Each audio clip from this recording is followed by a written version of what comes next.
Welcome to Audacity itself. Right now we're going to focus on some of the simple basics of how to record in Audacity. The first thing that we're going to ask you to do is you can click File, New, or when you actually open it for the first time, it should come into this screen. You'll see a timer across the top, which will let you know how long you've been recording once you start recording, and then you'll see a variety of menus across the upper left hand side of the screen. These are obvious buttons, I think, if you are at all familiar with a remote control. You have pause, play, stop, and forward, back, and then record. When you click the record button, it immediately opens a new screen, and as you can see, it's recording my voice as I speak to you. Now when you click stop, it stops recording and allows you to go back and edit. You can scroll to certain parts if you just want to hear from the middle forward. You can scroll there and then hit play. And once you have done that, you can listen to a specific part. If you decide that that part is too quiet, you click, drag, and let go. Your standard kind of drag and drop when you're copy pasting anything, and you can go to Effect. If you decide that something's too big, select Amplify from that, and you can go in here and decide how much you want to amplify it by. If you select something that's too large, it will no longer allow you to say OK until you click Allow Clipping, at which point you can say OK, and you will see how much different this looks than the original recording.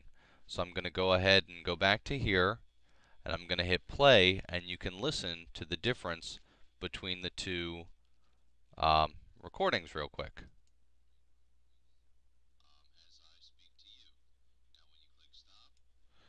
So as you can hear, there is a pretty substantial difference between the two voices. It goes from quiet to loud very quickly. Another one that may be found useful at the beginning, if you go to Effect and you go to Fade In, it will start very quiet and gradually get louder.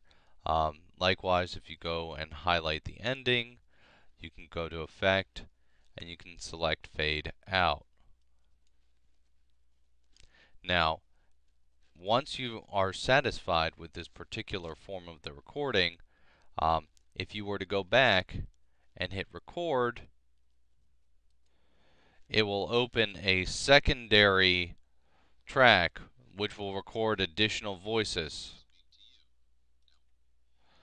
Now, you'll see now that you have two different things. If you would like to pick up this particular section of the recording and move it to the end, you can do so by highlighting this area. Just click to the end so it lines up here, and then you can do tracks, align tracks, and you can say align with cursor, which will move, as you can see, everything to the very ending of the previous recording. Now by doing that, you not only elongate, but it gives you the opportunity, if you mess up, in addition to having the ability to just simply highlight and press the delete button, it also gives you the ability to move a second recording, an additional recording, all the way to the location where you stopped speaking the previous time. By doing so,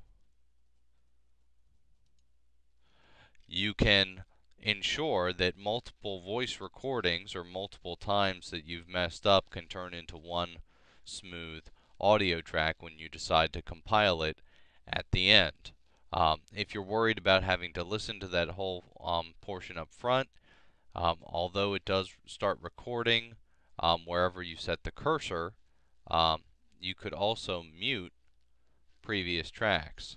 So if you have background music or if you have sound effects that you're going to be speaking over, but you don't want to have to listen to it while you're actually recording your voice, you can hit mute, at which point, even though it plays, it will not actually play it, and you'll see that it's in a different color than the section that it actually plans to play down at the bottom. So those are some of the basic features of how to actually use Audacity and record in Audacity. If you have any other questions, I can feel free to cover those in an additional webcast, or I can speak to you when I see you. Thank you. I hope you enjoyed this presentation, and I hope you find it useful. Bye.